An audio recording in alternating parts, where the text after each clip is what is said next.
ଇମ୍ରାନ ଇସଲାମାବାଦ ଡାକ୍ତରଖାନାରୁ ସ୍ଥାନାନ୍ତର। ଚକ୍ଷୁର ଚିକିତ୍ସା ପାଇଁ ପିଟିଆଇ ନେତା ତଥା ପାକିସ୍ତାନର ପୂର୍ବତନ ପ୍ରଧାନମନ୍ତ୍ରୀ ଇମ୍ରାନ ଖାନଙ୍କୁ ମଙ୍ଗଳବାର କଡ଼ା ସୁରକ୍ଷା ବ୍ୟବସ୍ଥା ମଧ୍ୟରେ ରାୱାଲପିଣ୍ଡିର ଆଦିଆଲା ଜେଲରୁ ଇସଲାମାବାଦ ସ୍ଥିତ ପିଆଇଏମଏସ୍ ପାକିସ୍ତାନ ଇନଷ୍ଟିଚ୍ୟୁଟ୍ ଅଫ୍ ମେଡିକାଲ ସାଇନ୍ସରୁ ସ୍ଥାନାନ୍ତର କରାଯାଇଛି।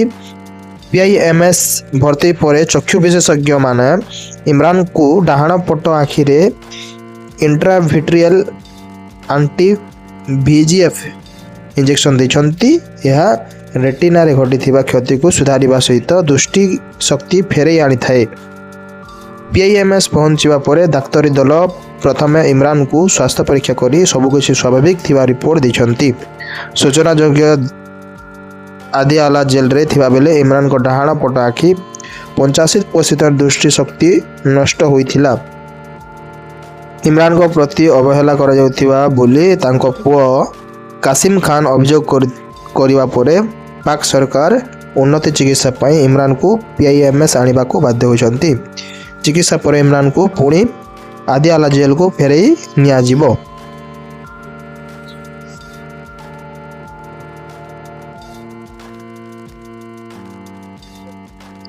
ସ୍ପାଇସ୍ ଜେଟ୍ ବିମାନରୁ ଜରୁରୀ ଅବତାରଣା।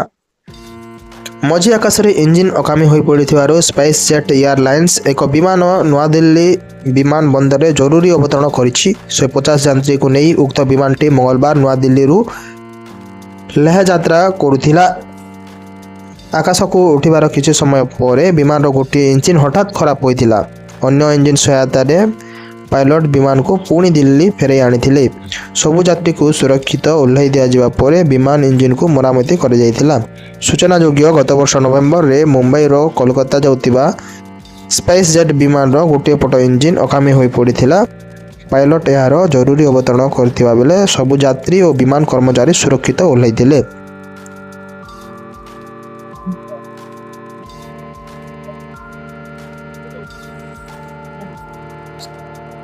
ବଙ୍ଗୋପସାଗରରେ ଖସିଲା ହେଲିକପ୍ଟର। କ୍ରାସଲ୍ୟାଣ୍ଡ ଯୋଗୁଁ ବର୍ତ୍ତିଲେ ଯାତ୍ରୀ। ଆଣ୍ଡାମାନ ନିକୋବର ଦ୍ୱୀପପୁଞ୍ଜରେ ମଙ୍ଗଳବାର ପବନ ହଂସ କମ୍ପାନୀର ଏକ ହେଲିକପ୍ଟର ଦୁର୍ଘଟଣାଗ୍ରସ୍ତ ହୋଇ ନିକଟସ୍ଥ ବଙ୍ଗୋପସାଗରରେ ଖସି ପଡ଼ିଛି।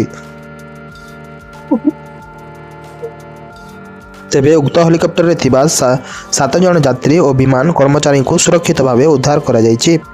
ଯାନ୍ତ୍ରିକ ତ୍ରୁଟି ପରିଲକ୍ଷିତ ହେବାରୁ ପାଇଲଟ ସମ୍ଭବତଃ ହେଲିକପ୍ଟରରୁ ସମୁଦ୍ର କ୍ରାସ୍ ଲ୍ୟାଣ୍ଡ କରାଯିବା ଅନୁମାନ କରାଯାଇଛି। କେନ୍ଦ୍ର ବେସାମରିକ ବିମାନ ଚଳାଚଳ ମନ୍ତ୍ରଣାଳୟ ପକ୍ଷରୁ ଏହାର ତଦନ୍ତ ନିର୍ଦ୍ଦେଶ ଦିଆଯାଇଛି। ସୂଚନା ମୁତାବକ 5 ଜଣ ଯାତ୍ରୀଙ୍କୁ ନେଇ ଉକ୍ତ ହେଲିକପ୍ଟରଟି ମଙ୍ଗଳବାର ସକାଳ 8:45 ସମୟରେ ପୋର୍ଟ ବ୍ଲେୟରରୁ ଉତ୍ତର ମଧ୍ୟ ଆଣ୍ଡାମାନ ଜିଲ୍ଲାର ମାୟାବନ୍ଦର ଅଭିମୁଖେ ଉଡ଼ାଣ ଆରମ୍ଭ କରିଥିଲା। ତେବେ ସକାଳ 9:30 ସମୟରେ ହେଲିକପ୍ଟର ଯାନ୍ତ୍ରିକ ତ୍ରୁଟି ଦେଖାଇବାରୁ ପାଇଲଟଟି ଏହାକୁ ସମୁଦ୍ରରେ ଜରୁରୀ ଅବତରଣ କରାଯାଇଥିଲା। ତଟରକ୍ଷୀ ବାହିନୀର ଜାହାଜ ତୁରନ୍ତ 2 ପାଇଲଟ ଓ 5 ଜଣ ଯାତ୍ରୀଙ୍କୁ ଉଦ୍ଧାର କରିଥିଲେ। ସେମାନଙ୍କୁ ପ୍ରଥମେ ନିକଟସ୍ଥ ଡାକ୍ତରଖାନାରେ ଭର୍ତ୍ତି କରାଯାଇଥିଲା।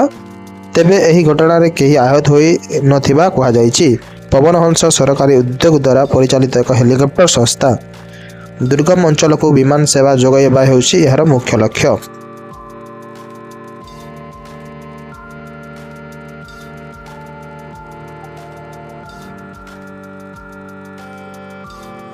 ଦୁଇ ଭଉଣୀ ସಮೇତ ଦଲାଲ ଗିରଫ। ସେକ୍ସ ରାକେଟ ବଳପୂର୍ବକ ଧର୍ମାନ୍ତରୀକରଣ ଅଭିଯୋଗ। ସେକ୍ସ ରାକେଟ ଚଳାଇବା ଠାରୁ ଆରମ୍ଭ କରି ବଳାତ୍କାର ଓ ବଳପୂର୍ବକ ଧର୍ମାନ୍ତରୀକରଣ ଅଭିଯୋଗରେ ମଧ୍ୟପ୍ରଦେଶ ପୁଲିସ ମଙ୍ଗଳବାର ଭୋପାଳର 2 ଜଣ ଭଉଣୀଙ୍କୁ ଗିରଫ କରିଛି। ମିଥ୍ୟା ଚାକିରି କରାଇ ଦେବାର ପ୍ରଲୋଭନ ଦେଖାଇ ଏହି 2 ଭଉଣୀ ଏକାଧିକ ଯୁବତୀଙ୍କୁ ଏଭଳି ଅସାମାଜିକ କାର୍ଯ୍ୟରେ ନିୟୋଜିତ କରୁଥିବାର ପ୍ରମାଣ ମିଳିଛି। ଏହି ର୍ୟାକେଟର ଶିକାର ହୋଇଥିବା ବେଳେ 2 ଯୁବତୀ ଏତଲାକୁ ଆଧାର କରି ପୁଲିସ ଆଫରିନ୍ ଓ ଆମରିନ୍ ସମେତ ଦଲାଲ ଚନ୍ଦନ ଯାଦବଙ୍କୁ ଗିରଫ କରିଛି। ଅନ୍ୟ 3 ଜଣ ଫେରାର ଅଛନ୍ତି। ସୂଚନା ମୁତାବକ କିଛି ବର୍ଷ ପୂର୍ବେ ଆଫରିନ୍ ଓ ଆମରିନ୍ଙ୍କ ପରିବାରର ଆର୍ଥିକ ଅବସ୍ଥା ସ୍ୱଚ୍ଛଳ ନଥିବା ବେଳେ ସେମାନେ ଭୋପାଳ ସହରର ଆସିବା ନଗରସ୍ଥିତ ଏକ ଝୁମ୍ପୁଡ଼ିରେ ବାସ କରୁଥିଲେ। ରାତାରାତି ଧନୀ ହେବାର ସ୍ୱପ୍ନ ସେମାନଙ୍କୁ ବିପଦଗାମୀ କରିଥିଲା।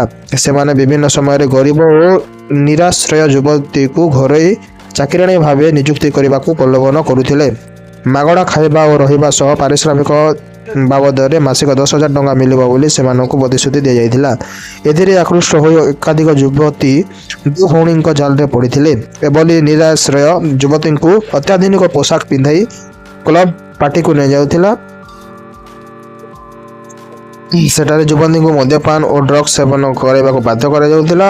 କ୍ଲବ ଏବଂ ପାର୍ଟିକୁ ଆସୁଥିବା ଧନୀ ବ୍ୟକ୍ତିମାନଙ୍କ ସହ ରାତ୍ରି ଯାପନ କରିବାକୁ ସେମାନଙ୍କୁ କୁହାଯାଉଥିଲା। ନିଶାଗ୍ରସ୍ତ ପରେ ଯୁବତୀମାନେ ବଳାତ୍କାରର ଶିକାର ହୋଇଥିଲେ। ଛତିଶଗଡ଼ର ବ୍ୟୁଟିସିଆନ ଭାବେ କାର୍ଯ୍ୟ କରୁଥିବା ଜଣେ ଯୁବତୀ ଅଭିଯୋଗ କରିଛନ୍ତି।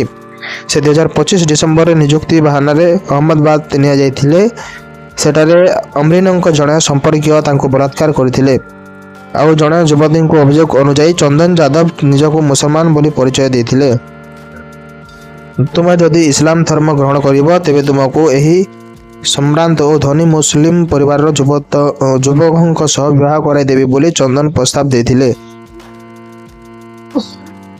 ପରବର୍ତ୍ତୀ ସମୟରେ ଉକ୍ତ ଯୁବତୀକୁ ବଳପୂର୍ବକ ଧର୍ମାନ୍ତରୀକରଣ ପରେ ବୁର୍ଖା ପରିଧାନ ଓ ନମାଜ ପାଠ କରିବାକୁ ବାଧ୍ୟ କରାଯାଉଥିଲା। ଅଭିଯୁକ୍ତମାନେ ଏହି ଯୁବତୀଙ୍କର ଆପତ୍ତିଜନକ ଫଟୋ ଓ ଭିଡ଼ିଓ ପ୍ରସ୍ତୁତ କରି ବ୍ଲାକମେଲ୍ ମଧ୍ୟ କରୁଥିଲେ।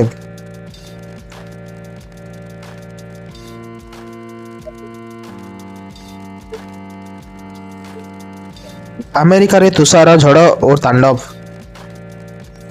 11,000 ବିମାନ ଚଳାଚଳ ବାତିଲ, 8 ପ୍ରବେଶ ସର୍ବାଧିକ ପ୍ରଭାବିତ, 5 ଲକ୍ଷ ବାସଗୃହ ଅନ୍ଧକାରାଚ୍ଛନ୍ନ। ୱାଶିଂଟନ। ଆମେରିକାରେ ତୁଷାର ଝଡ଼ ପ୍ରକୋପ ଦେଖିବାକୁ ମିଳିଛି।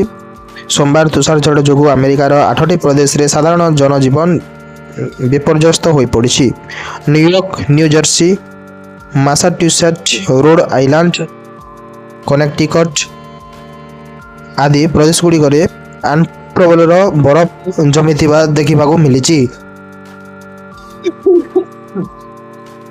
ପ୍ରବଳ ତୁଷାରପାତ ଏବଂ ପବନ ବହୁଥିବାରୁ 11,000 ବିମାନ ଚଳାଚଳ ବାତିଲ କରାଯାଇଛି।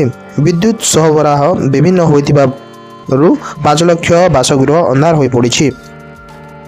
ରାଜପଥରେ ଯାତାୟାତ କରୁଥିବା ଯାନବାହନ ଡ୍ରାଇଭରଙ୍କୁ ସତର୍କ କରିବାକୁ ଚେତାବନୀ ଦିଆଯାଇଛି। ପରବର୍ତ୍ତୀ ନିର୍ଦ୍ଦେଶ ପର୍ଯ୍ୟନ୍ତ ଆଗକୁ ଅଗ୍ରସର ନ ହୋଇ ସୁରକ୍ଷିତ ସ୍ଥାନରେ ଆଶ୍ରୟ ନେବା ପାଇଁ ସେମାନଙ୍କୁ କୁହାଯାଇଛି। ମାସାଚ୍ୟୁସେଟ୍ସ ପ୍ରଦେଶର ଡ୍ରାଇଭରମାନେ କାର୍, ଟ୍ରକ୍ ଭଳି ଯାନଗୁଡ଼ିକୁ ରାସ୍ତାରେ ଛାଡ଼ି ପଳାଇଥିବା ଲକ୍ଷ୍ୟ କରାଯାଇଛି। ମ୍ୟାନହଟନ ଦ୍ୱୀପର ସେଣ୍ଟ୍ରାଲ ପାର୍କରେ ସୋମବାର 20 ଇଞ୍ଚ ବହଳର ବରଫ ଜମିଥିବା ବେଳେ ରୋଡ୍ ଆଇଲ୍ୟାଣ୍ଡରେ 32.8 ଇଞ୍ଚ ରେକର୍ଡ କରାଯାଇଛି। 1978ରେ ତୁଷାର ଝଡ଼ ହୋଇଥିବା ବେଳେ ଏଠାରେ ସର୍ବାଧିକ 28 ଇଞ୍ଚ ବରଫ ଜମିଥିଲା। ତେବେ ତୁଷାର ଝଡ଼ ଯୋଗୁଁ ଆମେରିକାର ବାଣିଜ୍ୟିକ ରାଜଧାନୀ କୁହାଯାଉଥିବା ନ୍ୟୁୟର୍କ ସହର ସବୁଠାରୁ ଅଧିକ କ୍ଷତିଗ୍ରସ୍ତ ହୋଇଛି। ପ୍ରଦେଶର ସବୁ ଶିକ୍ଷାନୁଷ୍ଠାନ ଓ କାର୍ଯ୍ୟାଳୟକୁ ବନ୍ଦ ଘୋଷଣା କରାଯାଇଛି। ଜରୁରୀ କାର୍ଯ୍ୟ ନଥିବା ଘରୁ ନ ବାହାରିବାକୁ ନ୍ୟୁୟର୍କ ମେୟର ଜୋହରାନ ମାମଦାନି ସହରବାସୀଙ୍କୁ ସତର୍କ କରିଛନ୍ତି। ପ୍ରବଳ ତୁଷାରପାତ ଯୋଗୁଁ ବିମାନ ବନ୍ଦରର ରନୱେଗୁଡ଼ିକ କାର୍ଯ୍ୟକ୍ଷମ ହୋଇପାରୁନାହିଁ। ଭର୍ଜିନିଆର ମାସାଚ୍ୟୁସେଟ୍ସ ପର୍ଯ୍ୟନ୍ତ ବିଦ୍ୟୁତ୍ ଗ୍ରିଡ୍ଗୁଡ଼ିକ ଅକାମୀ ହୋଇ ପଡ଼ିଥିବା ଫଳରେ ସେଠାରେ ଅନ୍ଧକାର ରାଜୁତି କରୁଛି। ଏହି ବ୍ୟବସ୍ଥା ବୁଧବାର ପର୍ଯ୍ୟନ୍ତ ବଳବତ୍ତର ରହିବ ବୋଲି ପାଣିପାଗ କାର୍ଯ୍ୟାଳୟ ପକ୍ଷରୁ ପୂର୍ବାନୁମାନ କରାଯାଇଛି।